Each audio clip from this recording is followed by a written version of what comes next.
Have you ever wondered what it would actually take to stop everything? Not just a bad habit, but the entire cycle of wanting, getting, losing, and starting all over again. That's what King Milinda is asking, and the answer is surprisingly practical. Venerable Sir, it still puzzles me. For a person who has ended rebirth, how?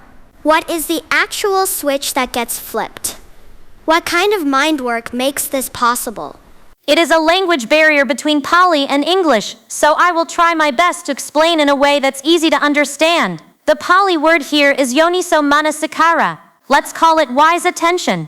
The term refers to intelligent, skillful mental action, because yoniso means wise and manasikāra means attention, or mental focus, paññā. Let's call this wisdom. For easy understanding, it is a form of insightful intelligence or clear vision. Lord Nāgasena replies to the king, May you be blessed, great king. The person who is not reborn possesses three qualities. First, yoniso-manasikāra, wise attention. Second, paññā, wisdom. Third, some form of wholesome qualities. It is only when a person is endowed with these three dhammas that rebirth comes to an end. May your majesty understand this clearly. But then, Venerable Sir, is this wise attention the same as wisdom, or are they different?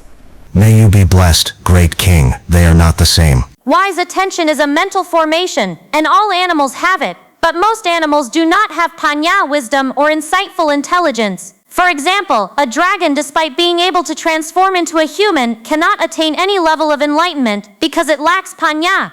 Venerable Sir, I want to understand deeply the classification of wise attention and wisdom.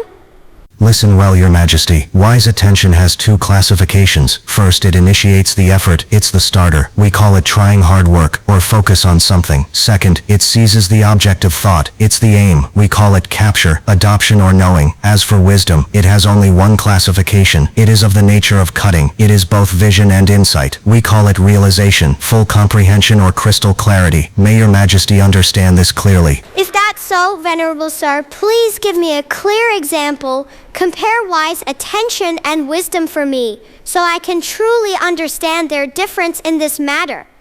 Before giving the example, Lord Nāgasena wants to make sure the king can relate. So, he picks something everyone in that time knew intimately, harvesting rice. Tell me, your majesty, do you know how a farmer harvests rice? I know well, Venerable Sir.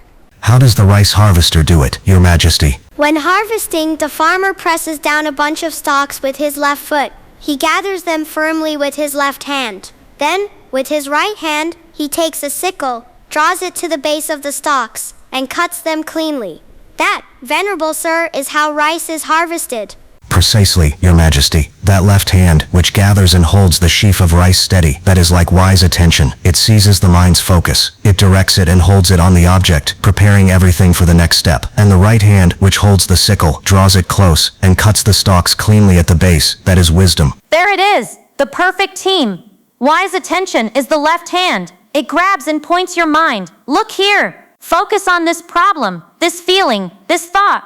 Wisdom is the right hand with the sickle. It does the cutting, removing ignorance. You can cut the rice without first gathering and holding it, and gathering it alone doesn't complete the harvest. You need both hands, focus and understanding, working together to truly see things as they are. Wise attention and wisdom are both forms of intelligence, but they are not the same. So we have our team, the left hand of wise attention and the right hand of wisdom.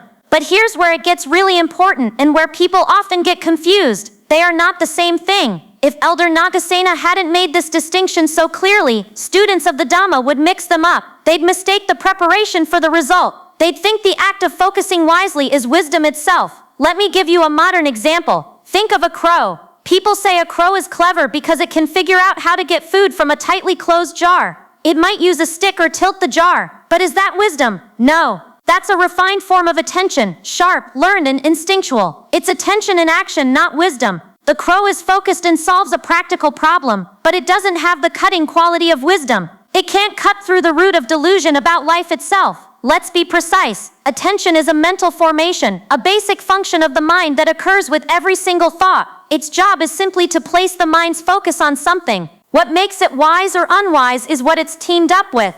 1. If it arises with unwholesome states like greed, anger, or confusion, it becomes unwise attention. Example, a person sees that thief getting rich. Why should he work hard? Maybe he should steal too. The mind is focused. He's simply thinking that way. That is unwise attention. Attention is a form of intelligence, as I explained above. 2. If it arises with wholesome states like generosity or virtue, it becomes wise attention. Example, he sees that thief, that life leads to suffering. He will never choose that path, no matter how tempting. The mind is focused toward what is true and beneficial. Now the crucial point, this wise attention is the essential foundation, but it is not the same as vipassana paññā, the wisdom of deep insight and vision. 1. Wise attention is not the wisdom that directly realizes the Four Noble Truths. 2. It is not the wisdom by which one attains the stages of enlightenment, Sotappatti, Sakadagagi, Anagagi, or Arahata. 3. It is preparation, the correct ground of mind that prepares for wisdom to arise, but it is not wisdom itself. So let's go back to our field. Wise attention is the left hand gathering and holding the stalk steady and straight. Wisdom is the right hand with the sickle, performing the cut that severs the stalk from its root, which is ignorance. You need the left hand to do its job perfectly for the cut to be clean and effective. Without that wise focus, the sickle of wisdom swings wildly or misses entirely. But remember, holding is not cutting. Focusing is not seeing the ultimate truth. One sets the stage, the other performs the liberating act. Why can animals attain enlightenment? Why can't that devoted elephant or that clever crow reach Nibbāna? It is because their very birth occurs in a realm that lacks the fundamental conditions for wisdom to arise. Animals cannot perform vipassana, deep insight and vision leading to realization. Think of the famous story of the elephant at the city gate. It sees a stupa, a monument to the Buddha. With sincere, wise attention, it feels reverence. It lowers its trunk in respect. That is a beautiful, wholesome moment. It creates paññā. But in that animal existence, it lacks the mental faculties and the karmic foundation built over lifetimes to support the arising of vipassana paññā, the wisdom that cuts through all delusion. Their mind door is like a tool that can appreciate or even love, but not one that can be sharpened enough to perform the ultimate surgery on ignorance itself. So they are distinct, yet utterly interdependent, like two hands in a single act of harvest. You may have one without the other being complete, but for the task to be finished, you need both, working in harmony. Excellent, Venerable Sir. This simile is wonderfully clear and easy to grasp. Your skill in creating such profound yet accessible illustrations is truly remarkable. Now I understand. The one who is not reborn, that is precisely the Arahant, the one who has fully realized Nibbāna, having perfected both wise attention and wisdom exactly as you have explained. King Milinda was deeply learned. His questions weren't for debate. They were asked one by one with clarity and purpose to illuminate the path for himself and for all of us who come after, students of the teaching, so that we too may understand, know, and see rightly. We have the human birth. We have the chance to use both hands to not just gather our thoughts with wise attention, but to sharpen the sickle of our insight and cut through. Venerable Sir, you explained that one reaches Nibbāna through three qualities. 1. Wise attention. 2. Wisdom. And 3. Other wholesome qualities accumulated from the past. I understand the first two perfectly, but this third one, what exactly are these other wholesome qualities? Listen well, Your Majesty. These qualities are 6 in number. 1. Sila, moral discipline. 2. Sajja, faith. 3. Viriya, diligent effort. 4. Sati, mindfulness. 5. Samadhi, collectedness or concentration of mind. 6. Paññā, wisdom. May Your Majesty take this to heart. Venerable Sir, let's start with the first. What is the classification of Sila? This is the big one. All friends, listen to how Lord Nāgasena describes it.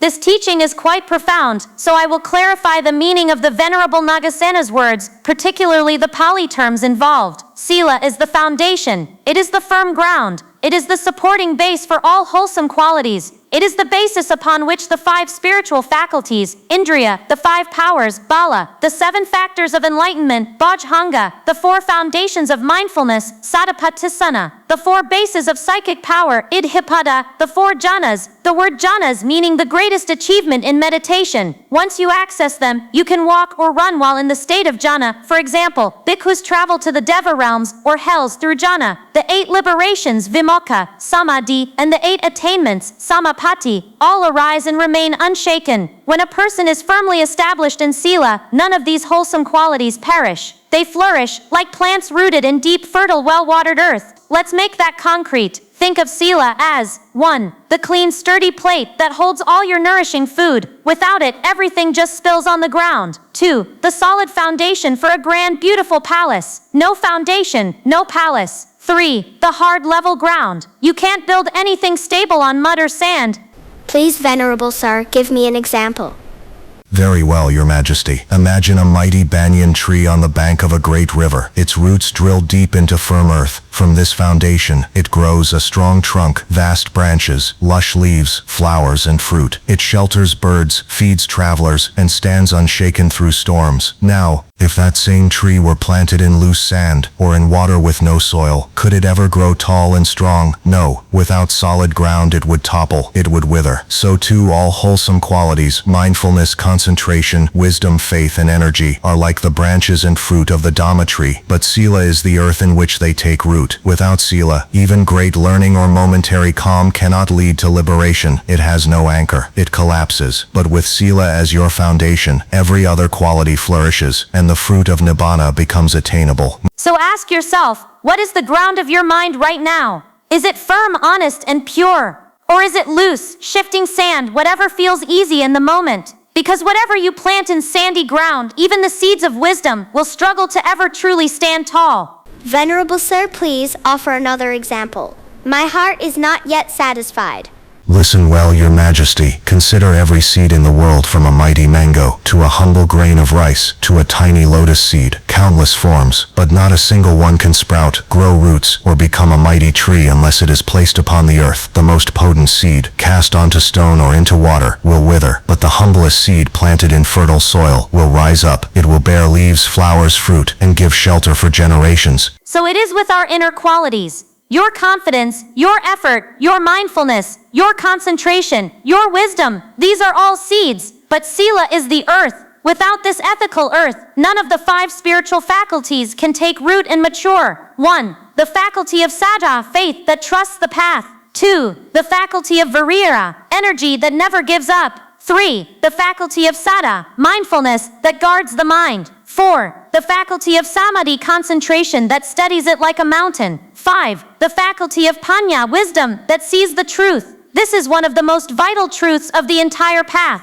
1. No Sila, no higher wholesome qualities. 2. No Samadhi. 3. No liberating vipassana, no realization. Just as trees cannot grow without earth, wisdom cannot arise without virtue. Venerable Sir, your example was clear, but my heart longs for another. Please give me one more. Listen well, Your Majesty. Consider any person, a farmer, a cart driver, a builder. No matter their craft, they all depend entirely on the earth. The farmer plows and harvests, because the earth receives his labor. The cart driver delivers goods, because the earth bears his wheels. Without firm, stable ground, no work can be completed, no goal achieved. So too, great king, anyone, a yogi, a disciple, who wishes to develop those 5 spiritual faculties. 1. The faculty of Saddha, which trusts in the Dhamma as true refuge. 2. The faculty of Virya, which tirelessly strives on the path. The faculty of Sati, which remembers and guards the mind. 4. The faculty of Samadhi, which steadies the mind like a mountain. 5. The faculty of paññā, which sees all things as they truly are, must first establish themselves in pure Sila. None of these can take root, let alone flourish, without Sila as their foundation. The message is unmistakable. It's not a suggestion, it's the law of the inner world. Before you worry about the heights of meditation or the depths of wisdom, look to your foundation. Tend to your moral ground, because everything you're trying to build depends on it. Still, the king thirsted for clarity. He needed to see this truth from every side, to touch it with his mind until it became undeniable. So he asked again, Venerable Sir, please give me yet another example.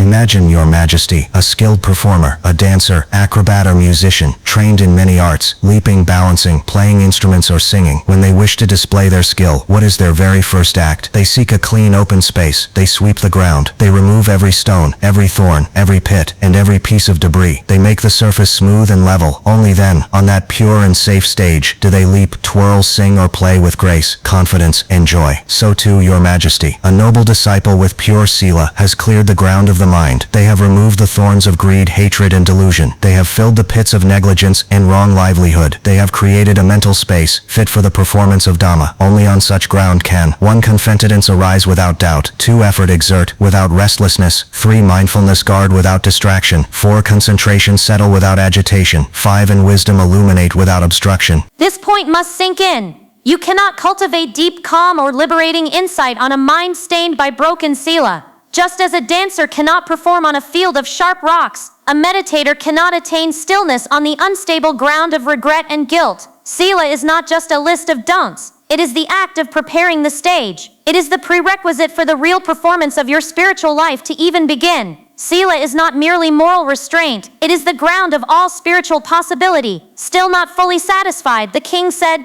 Venerable Sir, please, give me yet another example. Listen well, Your Majesty. Imagine a great king who wishes to build a new royal capital, a city to last for ages. What is his first command? He orders his ministers, clear this land, remove the thorny bushes, uproot the wild trees, level the ground, make it smooth and firm. Only then can roads be laid, palaces raised, moats dug, and gates secured. So too, Your Majesty, a yogi who wishes to build enlightenment, to develop the 5 spiritual faculties, must first establish pure sila as the cleared, level ground of the mind. Without that foundation, no spiritual structure can stand. Venerable Sir, please, give me yet another example. Consider, Your Majesty, an army of 4 divisions, elephants, cavalry, chariots, and foot soldiers, marching to battle. They have the bravest warriors, the finest weapons, but they cannot win unless they first secure a firm, level, and well-positioned battlefield. Only on such ground can they defend, advance, and conquer the enemy. In the same way, Your Majesty, a disciple must first establish pure sila. This is their strategic ground. Only then can they deploy the 5-fold army of wholesome qualities. 1. Sajja, faith, unwavering confidence. 2. Virya, diligent, tireless energy. 3. Sati, mindfulness, constant and alert. 4. Samadhi, collectedness, unshakable concentration. 5. Paññā, wisdom, penetrating and realizing truth. Only from this secure base can they wage the inner war against the real foes, greed, hatred, delusion, and craving. The Buddha's own words. Those beings who are reborn with the 3 wholesome roots, endowed with non-greed, non-hatred, and non-delusion, having established themselves in pure sila, should cultivate samadhi and vipassana paññā. Such a person is rightly called a bhikkhu, a true renunciant, not merely by outward appearance, but by inner virtue. The message is complete. It is only through sila that you can 1. Ignite the fire of effort that burns away defilements. 2. Sharpen the sword of wisdom that cuts through the tangled net of craving woven deep within your own mind. Pure sila is the cause, the foundation, the absolute starting point. Just as the earth is the foundation for every tree, every city, every harvest, so too is sila, the ground upon which all spiritual progress grows. Venerable Sir, your wisdom is extraordinary. The examples you have given, and the words of the Buddha you have recalled, are more than sufficient.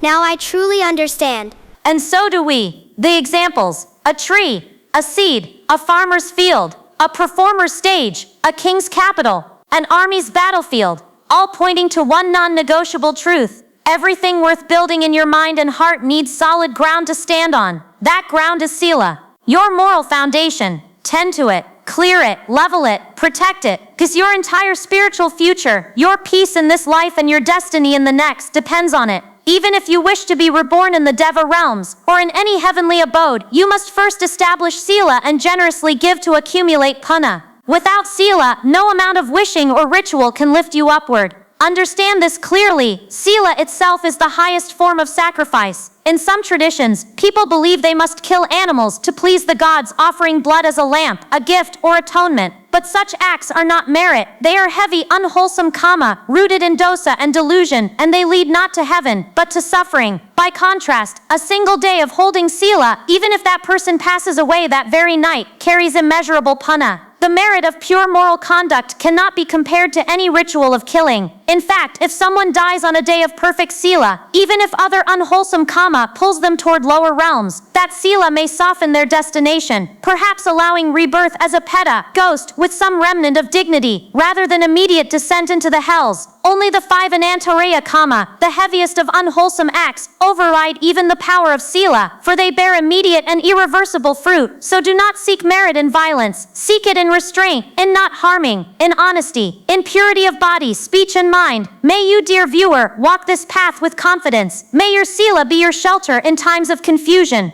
May it be the quiet strength that steadies your mind, brightens your heart, and prepares the ground for true wisdom to arise. And by the boundless paññā of holding even one precept with sincerity, may you be protected, may you be at peace, and may you draw ever closer to the unshakable freedom of Nibbāna. Sabbe sata bhavantu sukhi tata. May all beings be happy.